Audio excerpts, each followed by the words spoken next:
Ladies and gentlemen, it is officially baseball season here.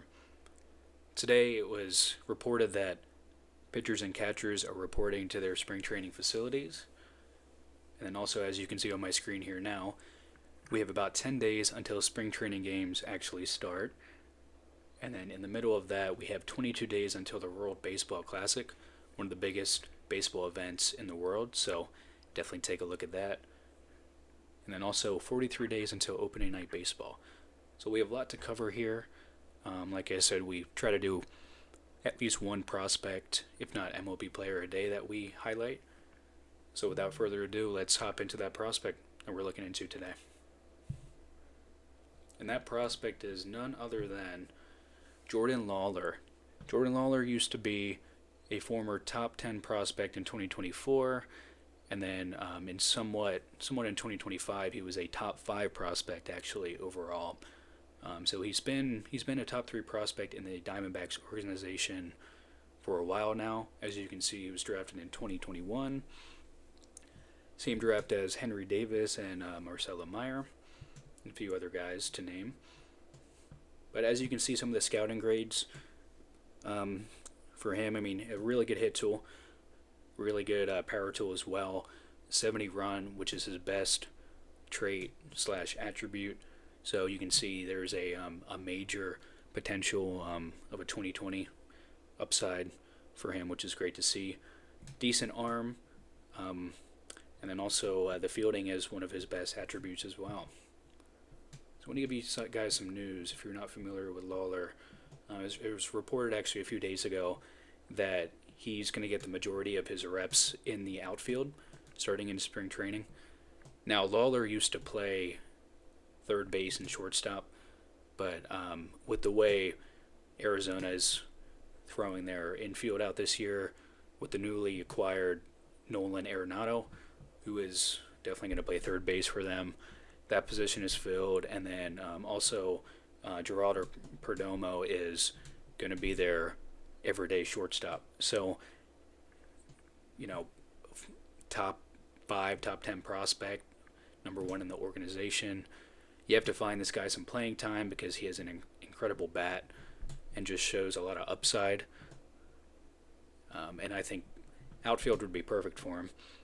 They want to try to get him more so in left field since they just traded Blaze Anderson, who was potentially going to platoon there with Lawlar, it looked like at the time. But I think center field would be perfect for Lawlar with his speed. I think he can cover pretty much all angles of the ballpark, no matter where he plays. And being in Arizona, I think that's a perfect place for him. That's a little insight there. Let's actually hop back into this. Take a look at some of his stats from recent years. As you can see, 31 at bats in 23, so didn't really get an opportunity. And then last year, he was projected to come up sometime in May and June, and when he did come up, not the best numbers. 182 batting average, as you can see. Limited ABs and 66 at bats. What was very intriguing though is 7 of his 12 hits were doubles. So again, if you're looking for some positive there, glass half full mentality, I think having 7 doubles to start his career is pretty good. But obviously the minor leagues, he's been up and down there, but had one of his best years last year in 2025 where he hit 313. Good OPS as well. The slugging numbers were high. There's that 22 double stat that I talked about. 11 homers. Okay walk to K ratio. Nothing incredible. But the 20 stolen bases is a huge relief there in, 259 at bats. So all in all, pretty decent. As I've mentioned before, we're going to look at his metrics more so. I mean, stats say quite a bit about a player, but you have to look at the metrics to go along with it to get a better idea of a better understanding of what a prospect can be at the next level. So this is the prospect savant page that I love to look at anytime I find a prospect in a specific organization.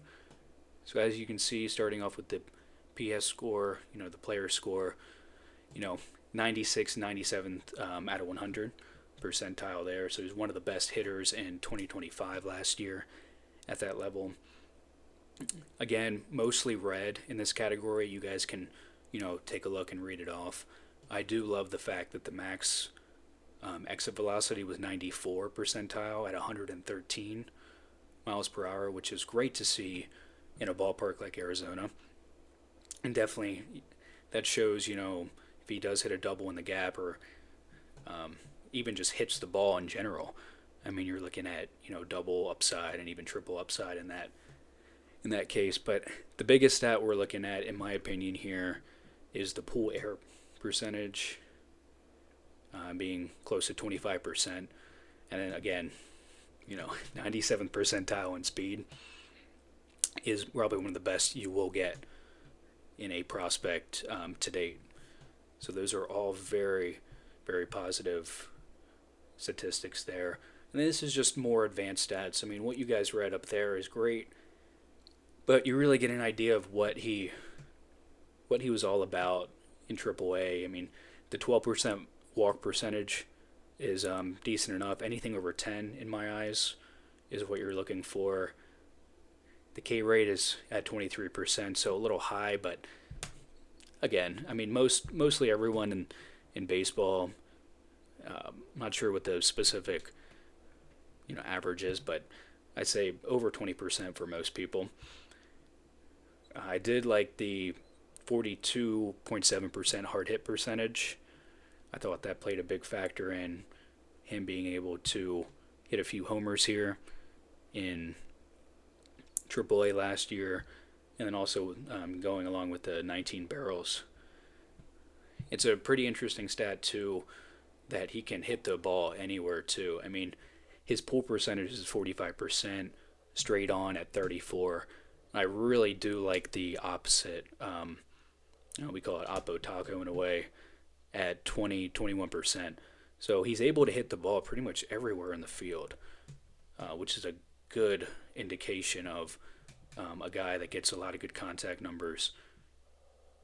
And then over here on the left, just shows the heat indication where he hits the ball more so than other people, and then even just in the zone. So as you can see, the bottom left being him having a 452 average in the bottom left. He's able to almost like crouch down and hit the ball as much as he can, which is great. Which is great to see. So all in all, pretty good prospect there. There are some cons that I do want to talk about here, actually. Let me bring them up for you guys. I always, as in most of my videos, I always like to look at the depth chart that we have from year in and year out. And this is the projected starting lineup for opening day for the Diamondbacks. And as you can see, Lawlar is slotted into the 8th spot in the lineup at the moment for the Diamondbacks. Him playing left field and Alek Thomas playing center. What I do enjoy seeing, though, is this is against a right-handed pitcher. So right-handed pitching lineup. And Lawlar is a right-handed batter. So if he's going to play against right-handed pitchers, he's most likely going to play against left-handed pitchers. So that's always a good sign and good indication to see, too, based on where the Diamondbacks want him to play and where they want him to be. So, again, potentially 400, 500 at-bats, if he stays healthy and continues to grow as a player, is an option here for Jordan Lawlar. But when you start your lineup with Perdomo, Ketel, Marte, Corbin Carroll, and then the 4, 5, and 6 are definitely, desired spots in the lineup. I mean, you don't know what to expect really from Moreno coming back. Pavin Smith has always been a solid option, but as your 5th, I'm not really sure if that's going to get it done. So Lawlar has an opportunity to move up in the lineup if he, again, has a really good spring and also Also, if they expect him to play outfield for next year. And then one more thing I do want to mention, and this is a really small thing I want to mention, but if you look at the Baseball 7 page, it actually has a Park Factors leaderboard. So as you can see, you can do from years, 2025 all the way down like 1999.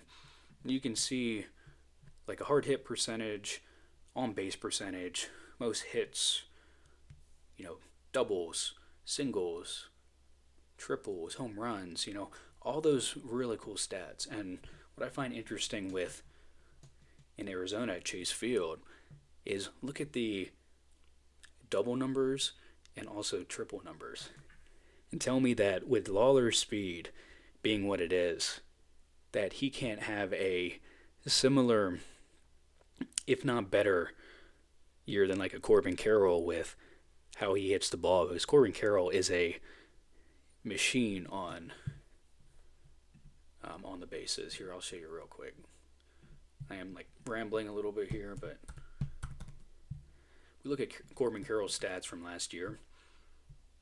The guy had 32 doubles and also 17 triples along with 31 homers. Now, do I expect Jordan Lawler to have that type of year next year?